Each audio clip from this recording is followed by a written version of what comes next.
Farmers Market, and Uncle Paul and Carl scouring through some of the recent purchases. Looks like somebody left a bookmark in there, Paul. Yes. Has a secret message on it. What was the secret message? Get coin book from Fran. Get phone book from Fran. Coin book. Coin book. Well, what do you suppose that means? I wonder if they followed through on that. I hope they did, because I'd hate to think that they gave up this book without ever having done that. And Carl is looking for a local reference he's found in the Swindlers book on swindlers. Yes. Something we don't really. If you're a local swindler, come on down and we'll talk to you. Well, you're tuned in to Talk AM 1320 WKM. We appreciate you doing that. We tried playing music earlier on the show, and it just was the very little effect. It was weird because that worked well in the few weeks ago. Chris Bolin is leaving. For those of you who are, if you're robbing his house right now, he's leaving, so you better get out. He's coming home.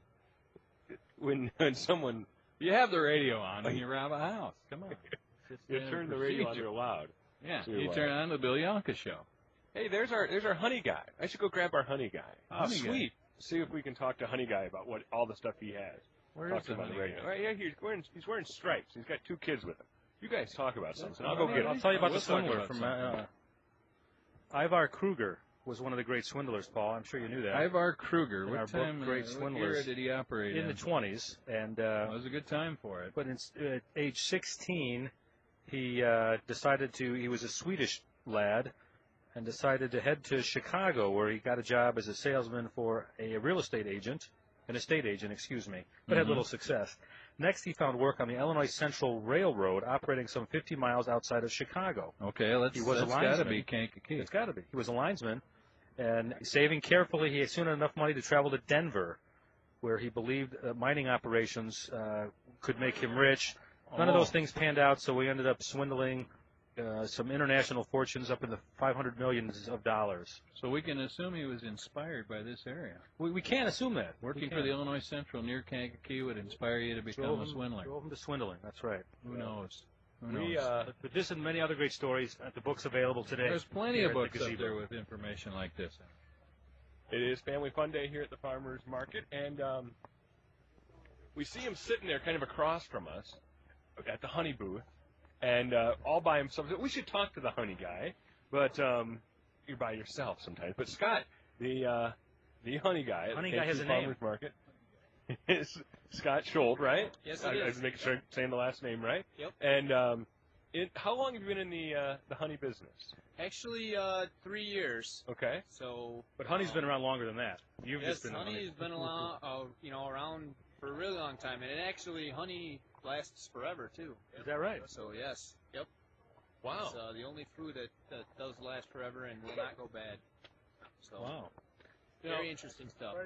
People have told me that local honey has some properties that are unique and that also are very good for your health.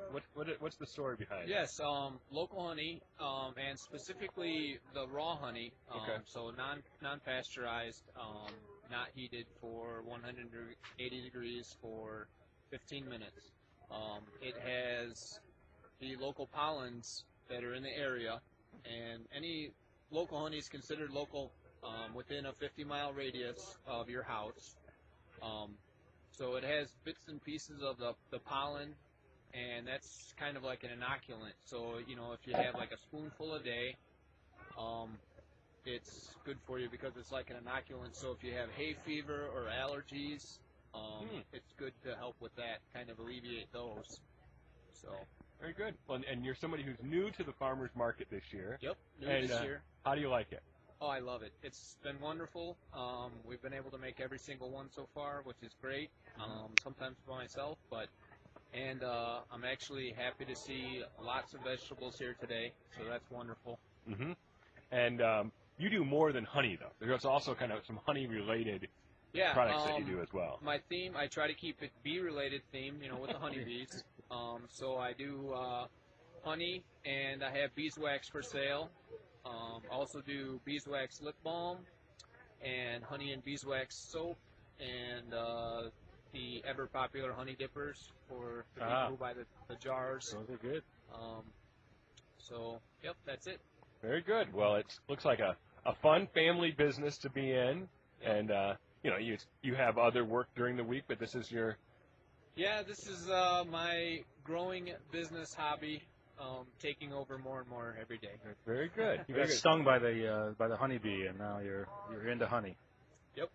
And we should also say Scott has two little ones with him. As he's been talking, he's working his right arm on a stroller to keep somebody content there. Yep. So he's got two daughters with you? Yes. Yes, we actually have the inspiration for Madelines Heavenly Harvest here. My oldest daughter, Madeline, she's 3. Yes. And we have my youngest daughter, Elena, she's 1. And we need to figure out how we're going to make sure that she is not mad at her sister for not having a business named after her. So that's going to come down the road. You'll have to start another business. Yep. Yeah, there'll be another product that comes around.